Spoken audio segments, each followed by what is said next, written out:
This episode of Star Talk is supported by Progressive Insurance, where customers can save an average of over $750 when they switch and save. Visit Progressive.com to get your car insurance quote. It only takes about 7 minutes. National annual average auto insurance savings by new customers surveyed in 2019. Potential savings will vary. Hey, Star Talk fans. Neil deGrasse Tyson here, your personal astrophysicist. And as we enter our 11th season, yeah, I said it. Yeah, you heard it. 11th season of Star Talk. We've decided to move the posting time of our show from Friday nights at 7 p.m. to Monday afternoons at 3. As it turns out, many of you like to listen to Star Talk when you drive, walk, or take the train, or use any other mode of transportation throughout your universe. So we want to bring you Star Talk right when you need it. Thanks for listening to the Star Talk podcast. And remember to keep looking up. Welcome to Star Talk, your place in the universe where science and pop culture collide. Star Talk begins right now. Welcome to Star Talk. I'm Neil deGrasse Tyson, your personal astrophysicist. On rare occasions, I sit down to interview someone whose presence is powerful, entertaining, and enlightening all at once. And the conversation that comes out of that encounter is so inspiring or enlivening that we must depart from our usual studio format in exchange for some one-on-one time. On one such occasion, I sat down with entrepreneur, author, and podcaster Tim Ferriss. That interaction led us all at Star Talk to break format for this special episode. Instead of our usual panel of in-studio expert guests, comedians, and scientists, what follows is my uninterrupted conversation with Tim from start to finish. Tim is best known as an angel investor and advisor for startups. And the most notable startups he's either invested in or advised are Uber, Twitter, Evernote, and TaskRabbit. He's also the author of several books, including The 4-Hour Workweek, The 4-Hour Chef, and Tools of Titans. For this first part of the conversation, we got to know about Tim and the life that prepared him to become such a prolific author. So let's go to that conversation now. So Tim. Yes, sir. Welcome to Star Talk. Thank you for having me. So you got a podcast of your own. Wait, let me think. What would be a name for that podcast? You know, one of my friends suggested Tim Talk, which I vetoed, unfortunately for Kevin, but it's called The Tim Ferriss Show. The Tim Ferriss Show, a really popular podcast. And what I like about it most is just how you have, just as a general point of philosophy, you have kind of restructured how people think about how they make themselves what they are. Is that a fair characterization? It's fair. I try to do it. It's very personal for me. You can't major in this in school. You cannot. You invented this. I borrowed bits and pieces from a lot of people. You know, Ben Franklin did something somewhat similar. Your friend Ben Franklin. My good friend Ben. And, you and Ben go way back. I think the self-experimentation is really drawn from a lot of different influences. Well, let's go back. Mm-hmm. So when you grew up, yep. Did you have a geek underbelly that like your friends didn't know? Oh, well, my few friends that I had definitely That meant you had some geeks. Definitely If you only had knew. a few friends, yeah. That was a geek profile. I was born premature out here on Long Island and was very, very small. So I was badly bullied as a kid up until about 6th grade. So you were bullied? Why? What were you doing to be bullied? I was bullied because I was the smallest kid in the class. Smallest kid. That simple. That's it. And had a lot of physical issues, respiratory difficulties because I had lung problems when I was born premature. Uh-huh. And so you were a sickly kid? I was a weak kid. Uh-huh. And that explains a lot of things, including affinity for Dungeons and Dragons, refuge in books. And things you can do alone. Things you can do alone. Yeah. Things you can do when other kids go out to recess, so you're not in the middle of the war zone. Right. And the books largely ended up, because my family very early, my parents did something I thought was very smart, also a necessity, which was they said, we don't have much budget for new bikes or this or that, but we always have budget for books. And that meant that a trip to the bookstore, specifically to the remainder table, was really exciting for my younger brother and for me personally. And I gravitated to marine biology, specifically books on sharks, because out here on the East End, I had learned very early that Clint, I think it's Clint, who's the crazy shark hunter in Jaws, was based on a guy named Frank Mundus, who lived in Montauk. And I went and met Frank at one point. My mom took me on a field trip to go meet him, and he was a real character. He was a shark hunter, later became a shark conservationist, but he wore an Australian outback hat, had a big hoop earring, painted his toenails, and he was an excellent storyteller. The guy wasn't a scientist, but he catalyzed an interest in marine biology. And so I bought books on sharks, fish, encyclopedias of all different types when I had the opportunity. And so it's fair to say that I was definitely a nerd up until 6th grade. Then that summer I gained Wait, all that happened before 6th grade? Yeah. Oh yeah. I'm thinking you're in high school, No. starting college. No, this if you're happened- meeting shark hunters, I'm thinking you're older than 12. This started very early. So I remember in 3rd grade sitting on the stoop with this big hardcover book. I think it was called Fishes of the World. And the substitute teacher at the time told my mom he shouldn't bring that book to school, he'll destroy it. And she said, "You don't know my son, he's not going to destroy that book." So the interest started really, really early. Wow. Okay, so you go from the bullied little kid in the class to someone who's on a mission. Yeah. But wait, so was the science element of this, that was not an active thought, it was just really cool? It was just really cool, but I ended up later, as I learned more about it, and an interest, a very narrow interest in apex predators like sharks, or anything that was dangerous to man, basically. So apex, does that mean nothing is a predator to it? Right. So a bear would be apex predator? Bear would be an example. Humans, in a way, are Humans apex. are the most dangerous apex predator of No all. one really hunts us except ourselves. That's right. Right. Or sharks. So although human fatalities from sharks are negligible, but the fact that there were species that still demanded a certain respect from humans was very appealing to me. And that then broadened, so I went from just looking at sharks to more broadly fish. And I wanted to be a marine biologist for about 15 years. That was a real... Just because it was cool? Just because it was cool, and I read about Jacques Cousteau and these various people who were diving, gathering samples, running analyses of various types, and I just found the entire implementation of what I found in the classroom to be very boring, fascinating. It's in the sterile context of a lot of the school classes, it didn't grab my attention, but when it was able to be presented in a story of some type, which is why Frank was so interesting to me, not because he knew science, but because he was good at grabbing attention. Whatever it takes. Whatever it takes. I'll take it. We'll take it. If it gets you there, we'll take it. So that's how it started, and it certainly, continued from there. It ended up veering in a sense, by the time I got to, we're skipping some stuff, but by the time I got to freshman year in college, it was neuroscience. I was more interested in neuroscience and that was my first major actually, because I have Alzheimer's and Parkinson's on both sides of my family. Ooh. So I was able to watch Get in there, figure out. the decline of cognition firsthand, and that terrified me. And I also wanted to try to help my parents potentially, or their brothers and sisters in some way. Does that also motivate you to make every day count?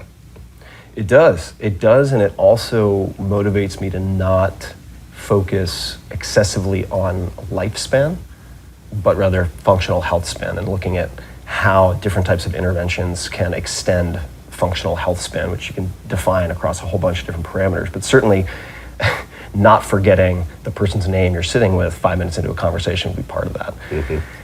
So it certainly is still is a huge motivator. So, okay, so now it's coming into focus how this life path, this arc, has come together in the books you've written. You're trying to motivate other people to make the most and best of what they are and their time and their investments in who and what they can be. And I got the list of books here. One of these showed up in my office, actually. Did you send it to my office? I did not. It was the 4-Hour Body. 4-Hour Body. Was that the one? No, the 4-Hour Chef. 4-Hour Chef. That would have been 2012. I got the dates here if you don't remember, 2012. Yeah, 2012. Yeah. No, it's like these are big books. They are big books. They are. They're choose your own adventure books. They're buffets. So very nonlinear in that way. But yeah, they're big. They're big. Let's just spend a minute on each book here. Sure. Okay, so the 4-Hour Work Week. Yeah. Where were you trying to go with that?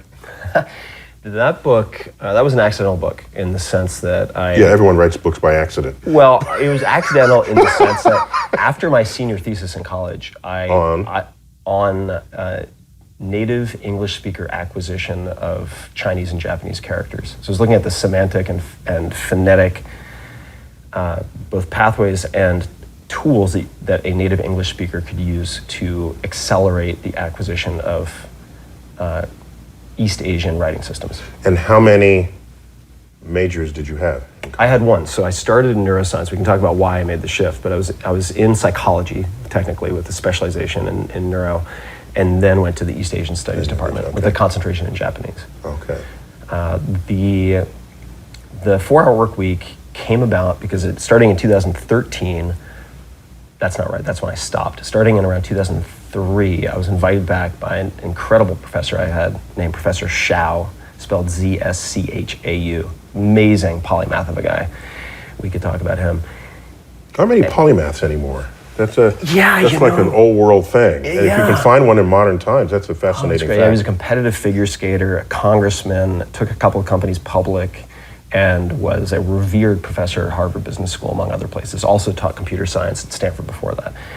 And I had been invited back to his class to guest lecture twice a year to talk about building bootstrap startups as opposed to venture-backed, outside financed startups. And the notes from that class, as my life changed from, say, 2003, where I was on the verge of burnout because I was working on my own company, to 2005, 2006, as my life changed, the content of the course or the lecture changed. And it turned... The lecture you delivered. That's right. Yes. So it started off... So these are windows into you. Absolutely, yeah, for sure. Every book that I've written has been a book I couldn't find for myself. And I love that. There's 30 million books in the world, and there's one that hasn't been written yet, and I got to write it. yeah, if I needed it, That's I kind of couldn't find it. audacious, you know. What was that? That's kind of audacious. It's audacious. not out there. I'm writing It's it. audacious and selfish. It's self-interested in a way. Bodacious. Bodacious. There we It's go. Let's go with bodacious. bodacious. That's better. And at least if you're writing a book that you yourself would have needed, you know you have a guaranteed readership of one, which is Plus your mom. plus your mom. And so the 4-Hour Work Week was really the collection of notes from those guest lectures assembled into a book, which was recommended by a few of the students in the class and then by a friend of mine who was an author. But after the senior thesis, I had vowed not to write anything longer than an email after that because it crushed me. I had a very hard time with the thesis. I had a very, very difficult time, to the extent that I took a year away from college, actually. And Can I give a personal reflection on that? Yeah. So I've written 2 theses, a master's and a PhD thesis, and I have some books. Each one of those yeah, was like giving birth. yeah. Not that I know what giving birth is like, but if I were to imagine it, it's like, this is a piece of me coming out. Poof, there it is. Okay, I got to just go home now. I got to not do anything for like 3 years. Yeah. I have to regenerate, regrow myself, my mind, body, soul. Then we can have another conversation. Definitely, and it's also like childbirth in the sense that at least many of the women I know who have given birth, they're like, all right, not doing that again. And then a year and a half, The 2 forget years gene later, kicks in. here we are again. I think the forget gene has to show up. Otherwise, none of us are going to be here. First and last. The human species would have been gone long ago without that little forget. Yeah. So forget you've gene. written a lot. I mean, you've put together a lot of writing. You've been very prolific, and it takes. Yeah, but it's more traditional. It's like I'm an expert on a subject, Yeah. and then there's some new stuff in the subject, so I write about it. You're creating an awareness that people didn't even know they didn't have. right. Is that a fair It's characterization? totally fair. And if you look at the 4-Hour Work Week, which is basically an entrepreneurial exploration of hidden assumptions governing behavior, which was influenced also by a bunch of the professors I had, like Bart Hobel, who studied, among other things, sugar addiction, published a lot of seminal papers that ended up creating almost a sub-specialization within psychology. It's really about hidden assumptions. So the 4-Hour Body was the same. What are the hidden assumptions that are limiting the For our options? body, so we just shifted books. For Our Body 2010. Yes. 2010. And just to explain the whole 4-hour thing, because it's a blessing and a curse, and it sounds like an infomercial product, I'll cover that. It so does. It does. Just let me be up front with you It there. does. So I had a number of titles for the book. The first book, which was turned down by 26 publishers, by the way. And Didn't it make a great folder? it does. Yeah, it does. Some of them were so like- violent, unnecessarily aggressive, but it's turned down by. It's like John Grisham has a folder like that. Yeah, it's great. All his They were early turn downs. They were fantastic. Didn't feel fantastic at the time, but in retrospect, good to look at. And I had about a half a dozen or a dozen titles and prospective subtitles, and the publisher and I disagreed on the preferred titles. And instead of having a really emotional debate, I said, give me a week, let me test it. I'm very good at testing. And went on to Google AdWords and created, or I should say bought, domains for these various book titles, created advertisements that had the book titles as the headline, the subtitles as the ad text, and at least at the time, I haven't used Google AdWords in a long time, but it would mix and match and do the multivariate testing for you. And then I would look at the click-through rate. And if people clicked, it just took them to an under construction page, because I was not testing the content of the page, I was testing the attention advantage of different combinations of titles and subtitles. And at the time, I was spending about 2 hours a week managing the business that I'd created, which was later sold. The 2 hours seemed too unrealistic to the publisher, and I was like, 4 hours? And they're like, sure, 4 hours sounds great. So I tested that, and the combination of that and the subtitle performed many standard deviations better than above everything else. And that's how I that's how I ended up choosing the title and the subtitle. You know, that's disappointing, because we all wanted you to say, well, it was a spark of genius that came to me one night over a beer. No, it was the. You actually applied scientific principles. Yeah, it was a few $100, and what it did is it overrode all the sparks of stupidity that had generated a lot of bad ideas. Mm-hmm. That's what it was. Yeah. When in doubt, test it. That's what right. What that comes down to. Yeah, when in doubt, test it. Absolutely.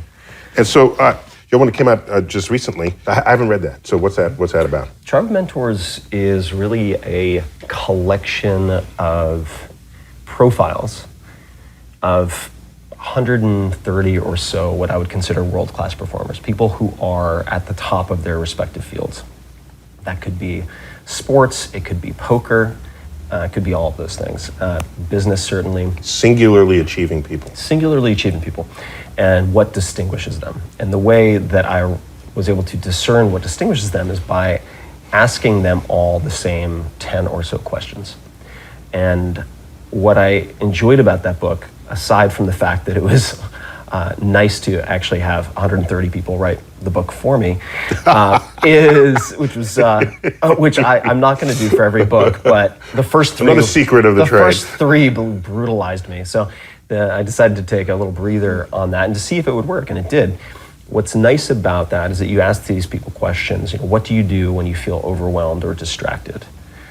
What have you become better at saying no to over the last 5 years? How do you say no? The no is really important. People don't realize how many no's are floating around out there. Yeah, it's really important. Yeah. It's really important. And there are favorite failures, for instance. What is your favorite failure, or a favorite failure, meaning a failure that in some fashion set you up for a larger success later. Mm-hmm.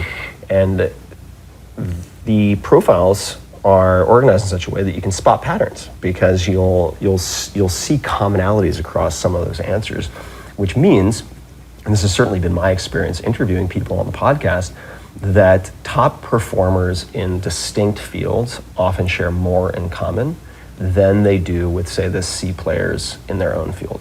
Mm-hmm. There are a lot of shared characteristics. So that's Tribe of Mentors. So that would argue strongly for training people in school to have certain attributes without specific reference to a subject. Yes. Then you set them loose on whatever subject interests them, and then they know how to tackle it, how to find it, how to ascend to the top. Totally. Agreed. Completely agreed. And the third book, The 4-Hour Chef, is confusingly not only about food, it's about a framework for learning. So a series of steps that one can use to tackle different subjects or skills. It could be facts and figures, right? Declarative knowledge. It could also be procedural. It could be some type of physical skill.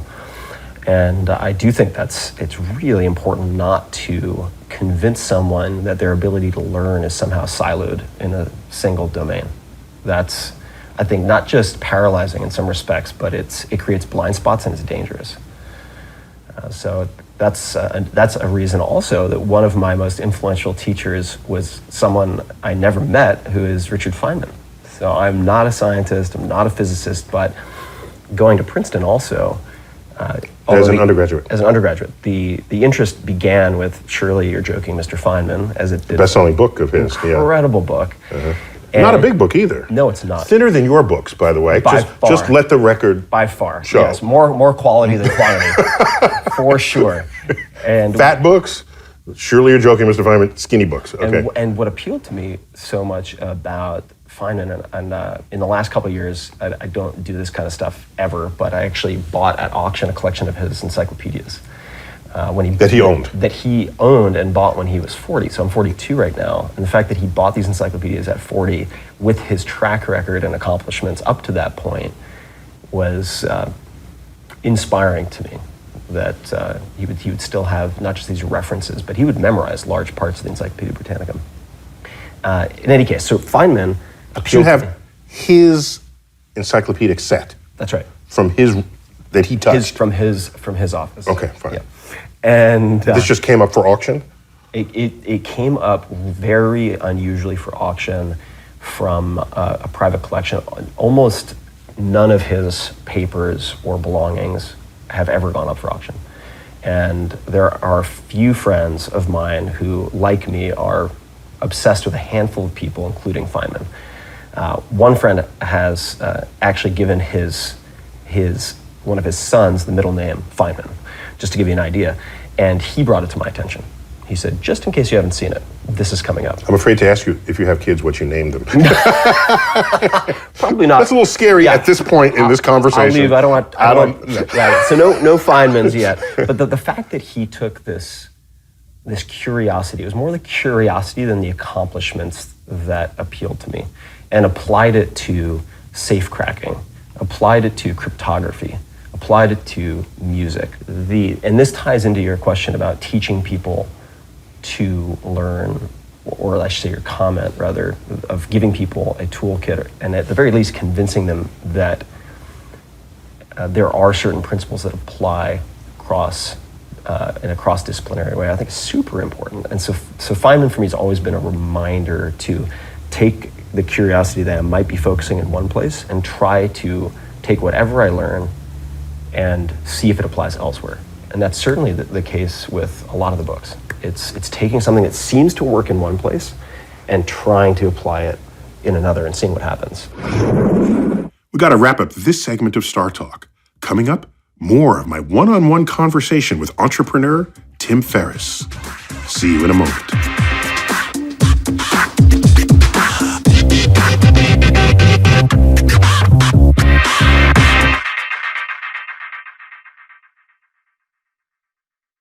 Are you always taking care of your family? Do you often take care of others and not yourself? Well, now's the time to take care of yourself because you deserve it. Teladoc gives you access to licensed therapists to help you get back to feeling your best, to feeling like yourself again. Sometimes we don't know how much we need to talk to somebody. Take it from me personally. During the entire pandemic, I have had virtual sessions, and it has been such an incredible help. Now, with Teladoc, you can speak to a licensed therapist by phone or video. Therapy appointments are available 7 days a week from 7 a.m. to 9 p.m. local time. Hey, maybe you're feeling overwhelmed. Maybe you feel stressed or anxious or depressed or lonely, or you might be struggling with a family issue. Teladoc can help. No need to wait months to get a therapist. Teladoc is committed to facilitating great therapeutic matches so they make it easy to change counselors if needed for free. Teladoc therapy is available through most insurance or employers, and individual plans are also available. Download the app or visit teladoc.com/StarTalk today to get started. TELADOC.com/StarTalk. You know you're ready to earn your degree, but you need a university that works with your busy schedule. At WGU, their programs were built to be flexible. WGU offers a quality degree program that's affordable, flexible, and even makes it possible to graduate faster. You can earn a respected bachelor's or master's degree for under $8,700 per year, fees included. What? What year is this? See what WGU's competency-based programs can offer you. There are no set login times and 24/7 access to most coursework, so that means you can earn your respected bachelor's or master's degree on your own time. WGU's low flat rate tuition covers as many courses as you can complete each term. That means you can use what you have to get what you want. Take your skills and use them to graduate faster. Get your $65 application fee waived at wgu.edu/StarTalk. That's wgu.edu/StarTalk for your $65 application fee waived.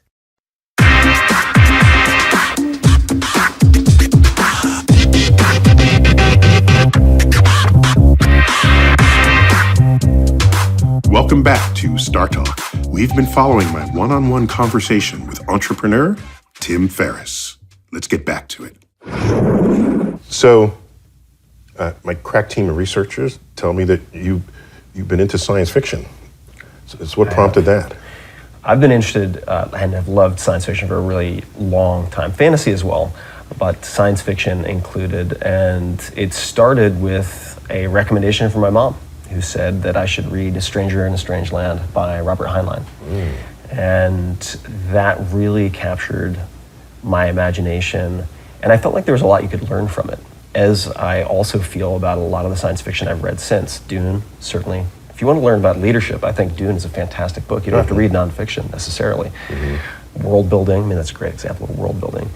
And Wait, so did science fiction, not to put words in your mouth, but did science fiction enable you to think about possible worlds that don't currently exist, but with some energy and investment and some wisdom, you might be able to get there? Yeah. And so in life, a possible world could just be a possible career path that was not otherwise visible. Definitely, that's absolutely true. And I think it gives you a lens through which to look at the present that allows you to see possibilities that may have been invisible to you before. And certainly a lot of the, if we want to call them predictions, descriptions in science fiction have found a home.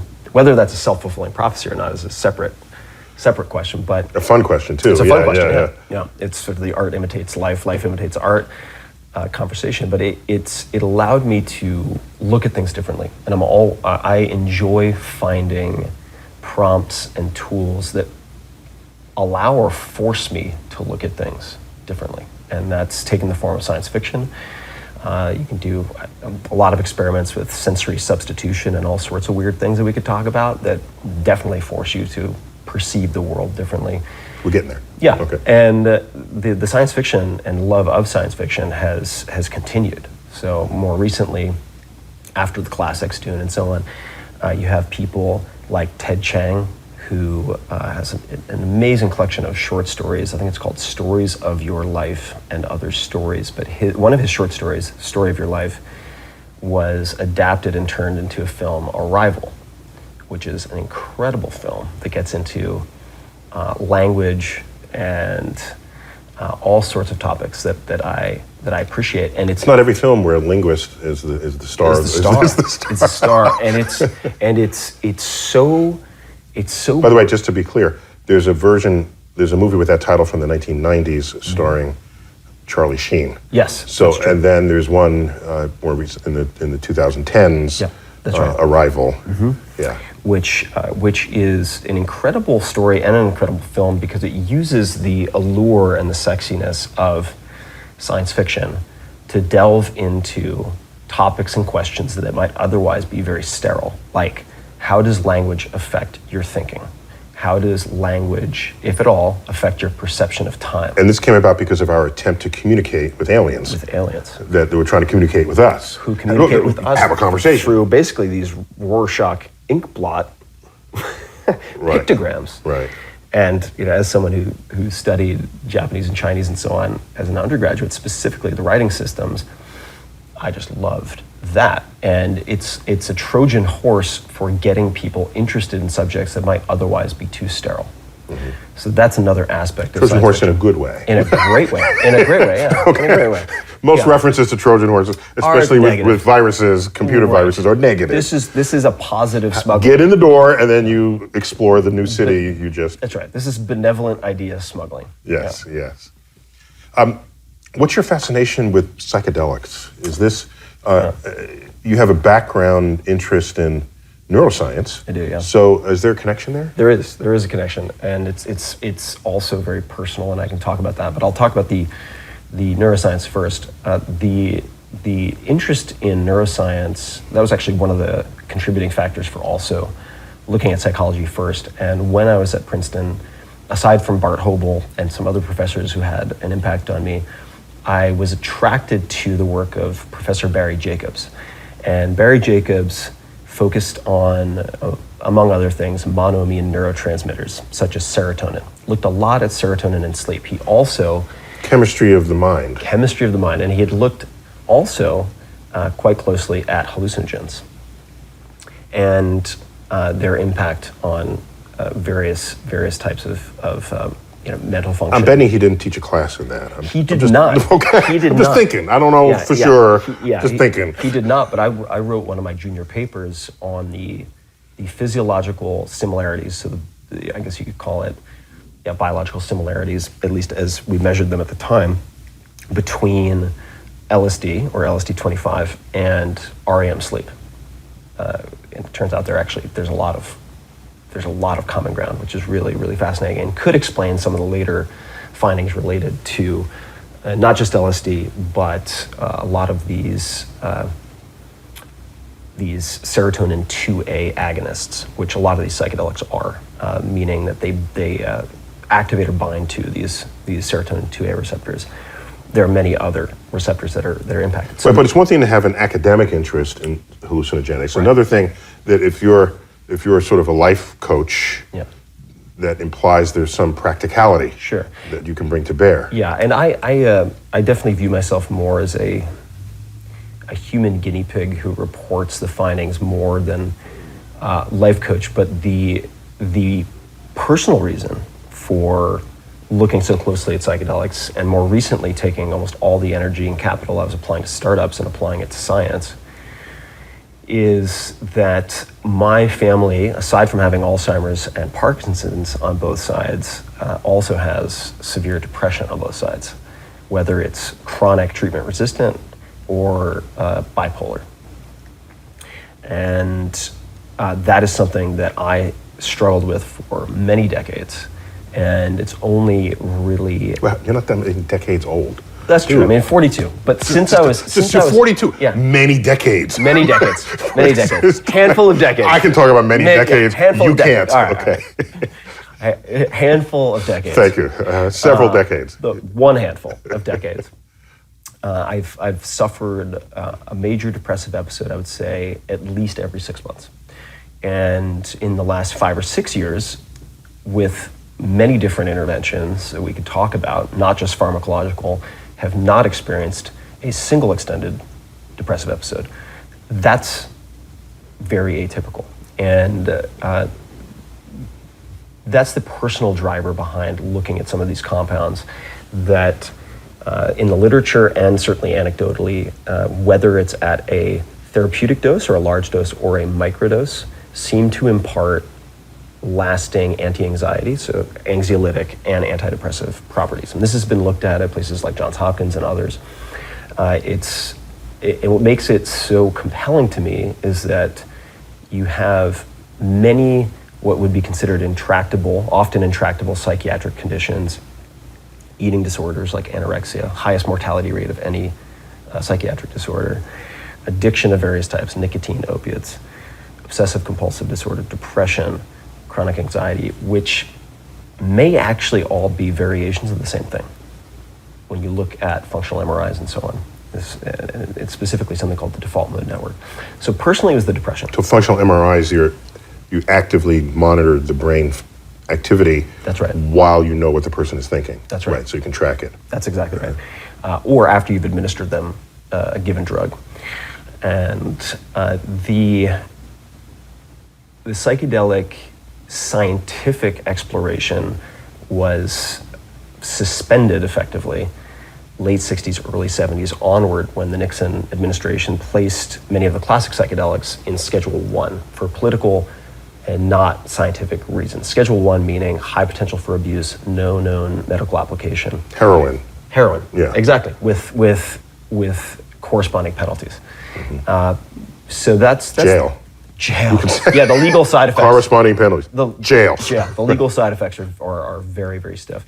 So that's the personal. So you think that tabled what could have been more exploratory research that could have helped people?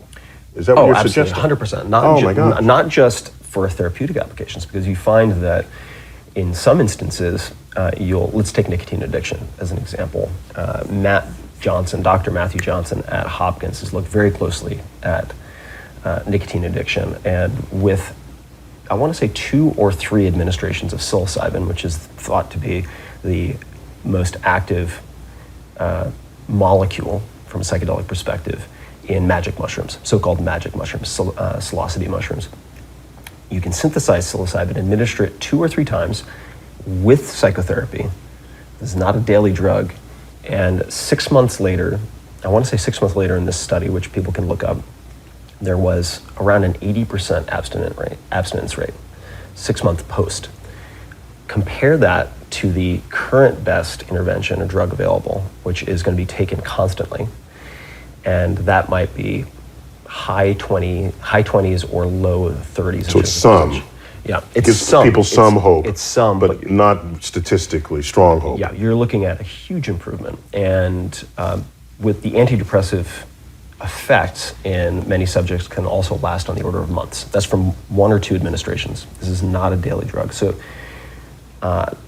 my interest in this is, in part, hopefully funding science that helps with therapeutic applications with what people consider unsolvable psychiatric issues, because we had all these breakthroughs in cardiology, immunology, and so on. And in brain's a tough nut to crack. It is, and psychiatry. Literally. Not so much. Yeah, it really is. So there's really been very little, aside from SSRIs and more recently ketamine, that could be considered breakthroughs of sorts. And they don't necessarily, in the case of SSRIs, work for everyone and not for necessarily a long period of time. And a more fundamental exploration of consciousness. So there's the therapeutic application, and then there's the exploration of consciousness itself, which I find certainly equally interesting. We've got to close out this part of our show now, but stick around for our final segment when we wrap up my conversation with entrepreneur Tim Ferriss. We'll be right back.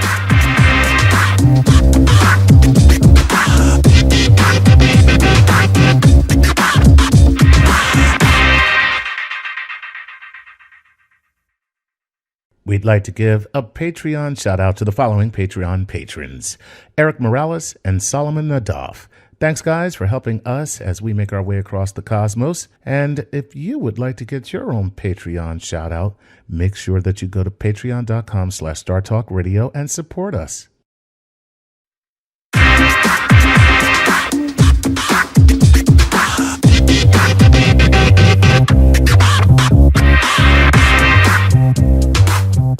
Welcome back to Star Talk. We've been following my conversation with Tim Ferriss. Let's get back to that conversation now. Tell me more about life hacking. Just yeah. What does that mean? Life hacking. My life is fine. Why do I want to hack it? Yeah, you may not have to. Life hacking as okay, who is ripe to be life hacked? What kind of profile? What's the profile? If someone who feels that they are not optimizing efficiency in one or more areas of their life. So if there are symptoms of overwhelm, why is efficiency the measure of what is good? It's not. But that's a symptom that can then lead to applying certain toolkit. I don't use the word life hack much, but it's a term that is broadly used to represent any type of tool or shortcut that allows you to achieve a result or automate certain things, also achieving a result, much like computer hackers. Okay. That's So what all right. So it's not that I live a perfectly efficient life. Is that there's certain tasks that I could have gotten done a little faster, better, simpler, and the life hack helps that, and that gives me time to do other things. Yeah, and is that hack, a fair that's characterization? totally fine. Yeah, I think that's fair. And hack is really it's a versatile word, and I'll give you an example. First, just to set the context, like you said, efficiency. You can do a lot of stupid things quickly and well. right. That does not make That doesn't make you wise. doesn't make you wise, and it doesn't make those things important. Right. So I do think that what you do is more important than how you do anything. Right? You need to choose your targets first and then apply a good process. But a life hack or a hack could be applied to language learning. Anything that has a lot of assumptions and baggage and decades of the same teaching or the same approach to learning is generally ripe for some type of assumption testing.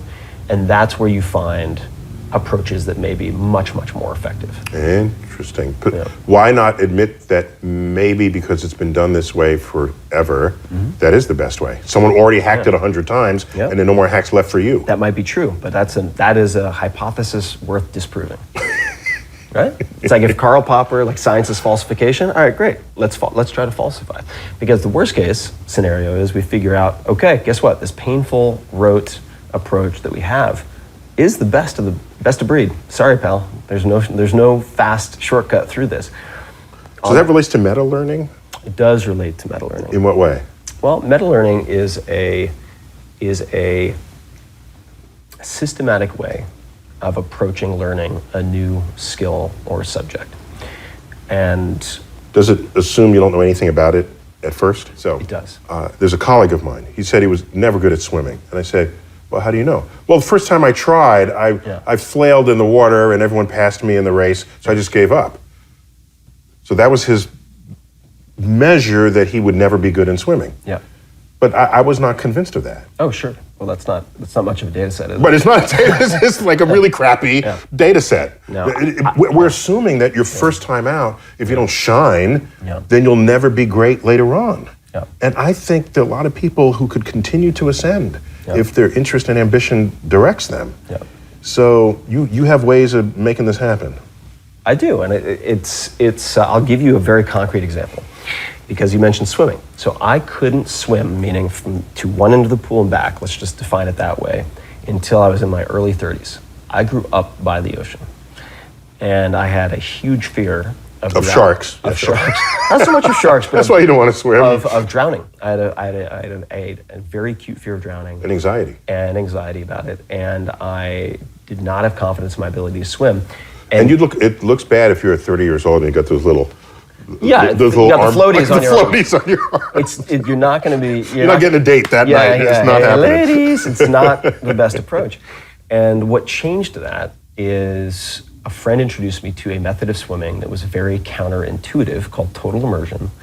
And what total immersion did is what I also do in other fields. So there was a kinship, and that is they test assumptions. Again, tactics apply to more than one field. Right. Yes. That's right. And one of the approaches that you would take, and this is a little out of order, but one of the pieces of meta learning, if you are a novice or if you're an intermediate trying to get to advanced or advanced trying to get to super advanced, is to ask what the failure points might be.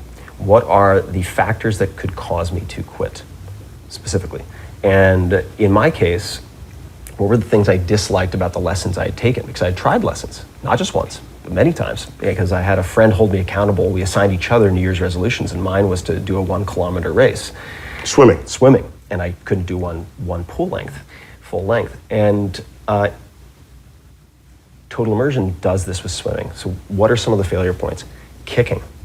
So I had been taught when I took lessons, here's a kickboard, kick your way, we're gonna warm up. And I would flame out before I would flame out and be completely exhausted within 5 minutes of starting, and that was the end of the lesson. I couldn't even continue with the technical training, right? So they put conditioning / warm up before technique. Number 2, fear of drowning. How do you remove fear of drowning? Don't practice in deep water, practice in a shallow end of a pool. All right, what else? Breathing. How many people do you know? I know tons, who can kind of swim around, but they have no semblance of rhythm with any kind of breathing. Almost everyone breathing. Let's take breathing out. All right, now if you remove those things, how might you practice?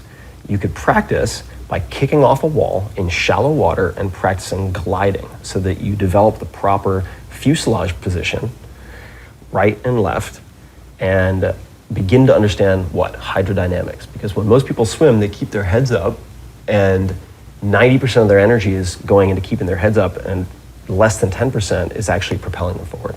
So this would be an example of how you can Okay, but that means every next thing requires that a kind of analysis unique to that subject. No, it doesn't. Well, it sounds like it, because I want to learn how to play the piano. Okay. I had lessons when I was 13, and then I stopped. Yeah. But I got a piano at home. I stare it down every day. It's do I tiptoe past it? The undone homework. Yeah, the undone homework. Yeah. And jumping into that is not about aquadynamics. It's not, but let me back up and zoom out and just give you the framework, because I think it'll be helpful. So the framework for meta learning that I use, is not the only way, but it does apply to a lot, is DISS as an acronym, DSSS, all right? So D and 3 S's. The first step, and I can apply this to, you can easily apply this to music, I've seen it applied to music, or to language, for instance. So deconstruction is taking this thing, learn the piano, right? Or learn Japanese, and breaking it into constituent parts. What are the pieces, right? Body posture, scales. Right? In the case of language, you could have vocabulary, grammar, oral fluency, writing. You can start to piece it out. Deconstruction. Then the next step is selection, which is when you do an 80-20 analysis of the material that you've broken out, looking for the 20% of, say, exercises or practices that will produce 80% of what your desired outcome is. This is very easy to do in, I would imagine, music, and certainly in language, because you can look at word frequency lists. So it's not 400 words in the English language. I love word frequency lists. So it's not very 400,000 illuminating words, it's like 1,500 words, boom. Yeah. Most communication is just a few hundred words. Yeah. And then you have, this is the part that we were just talking about, is sequencing, putting things in a logical progression. And that is the secret sauce, I think, that gets ignored by a lot of people who are even very good at what they do, is the sequencing. And the last one, and this might help with the undone homework and the piano, is stakes. So setting up consequences so that you have a reward and or a punishment that are more rewarding or more uncomfortable than sitting down and practicing at the piano. So that's the lab rat factor. Or yeah. If I put a little cookie on the side. Yeah. It could be a cookie. It could be a cookie. I'll give you a great example. The one way you could set up stakes is by putting together, let's just say it's for weight loss. You could put together a betting pool where you have 5 friends and say, all right, we're each going to put in $100. And by the end of the quarter, we're going to do before and afters, and we're going to measure our body fat percentage. Whoever drops percentage-wise the most gets the pot. In that case, you have a reward and you have the loss aversion, which is very, very powerful as a motivator. And well, if you're competitive, yeah. If you're competitive. So that is why the stakes is something that you customize, right? Mm-hmm. And there are tools out there, like Stick is a nice one, stickk.com. We could talk about that, where you pick an anti-charity that your money goes to if you don't hit your goal. A charity you dislike. It never occurred to me that surely there are opposite charities out there. There are, yeah. That's pretty scary. Yeah, for sure. Do you think a charity, oh, that's the right thing that we all agreed to do? You got another one that's trying to not make that happen. Yeah, totally. And there are different ways to approach this question of motivation and behavioral change, which is what I've done kind of from day one. But the point being that I recall hearing a story of this kind of stage, let's call it life coach, who said he could cure any kind of phobia. And he had this woman come up. She said, I've never been able to get past climbing ladders or stairs. And he said, all right, here's the ladder. And he did some whiz-bang voodoo, and she climbed the ladder and came down. And he's like, and you see, ladies and gentlemen, da-da-da. And he started giving himself all this credit. And she said, yeah, I'm really happy because my husband told me if I climbed the ladder, he'd give me $100. Well, maybe it's not the stage magician. Right. Maybe it's the incentive. So that's the framework. And it does work for a lot. I noticed that one of the friends of Star Talk you had in your interview book, Jana Levin. Yeah. And so was she your might she have been your token astrophysicist in that book? We all need a token astrophysicist. I said specifically she's a cosmologist. Yes. So yeah. She's Everyone should have a cosmology friend. everybody actually. should Yeah. have a cosmology friend. She is a great not just thinker but communicator. Mm-hmm. And I really feel And she thinks about how she communicates. She Right. does. Right. So it comes out. It's like, wow, I've just been taught by someone who's really thought this through. Yeah, and we met through Maria Popova, who runs a site called Brain Pickings, and she is also someone who thinks about thinking and thinks about communicating important concepts and does a great job of it. And I think that part of the reason I admire both of them so much is they recognize that knowledge held is one thing, knowledge shared, and then knowledge shared, which is actionable in some way, are three different things. And they do a really great job, I think, of explaining potentially complex subjects very simply. You know what frustrates me? People who read a lot, Yeah. but then don't share anything that they learned. Yeah. Like people read 4 books a day and they just sit there. Can you share something? Yeah. Sure. Did you learn something? Is there Yeah. some wisdom? Is there some? Not just like reading. Yeah. And so I think that I don't know. Do I get to say that that's selfish of them? I think it's maybe selfish and also delusional in the sense that if you can't teach something, I don't think you understand it. Ooh. So Yeah, that's a good one. Yeah, people have said that. So if you want to test your retention and understanding of that book you just read, let's see you try to explain it to somebody. Right. Then we'll know. Then we'll know. Yeah, absolutely. It's time to wrap up this episode of Star Talk. I hope you enjoyed listening to this conversation with the one and only Tim Ferriss. If any of his contagious energy, passion, and curiosity emanated through this podcast, the world will be better off for it. I think there's not enough people like Tim Ferriss in the world. And you know that because he's so popular. And yet his message, on some level, is so simple. It's how to make the most of who and what you are, how to derive happiness from it, how to bring fulfillment to your life, your work, your home. Imagine if we all just thought that way and felt that way. How different this world would be. You've been listening to Star Talk Radio. I've been your host, Neil deGrasse Tyson, your personal astrophysicist. And as always, I bid you to keep looking up.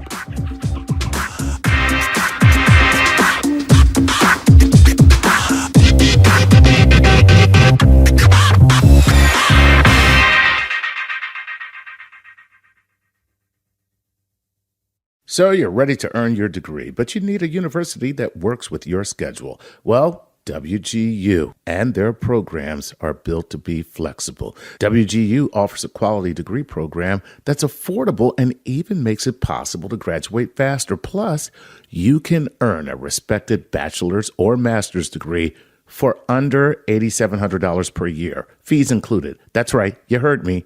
That is the correct, $8,700 per year. Let your experience and dedication help you earn your degree faster. See what WGU's competency-based programs can offer you.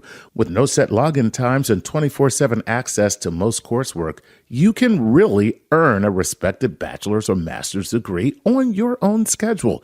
The low tuition rate covers as many courses as you can complete each term. That means the faster you learn, the more you'll save. Get your $65 application fee waived at wgu.edu/StarTalk. That's wgu.edu/StarTalk for your $65 application fee. Poof, gone, waived. Fee, poof, gone, waived.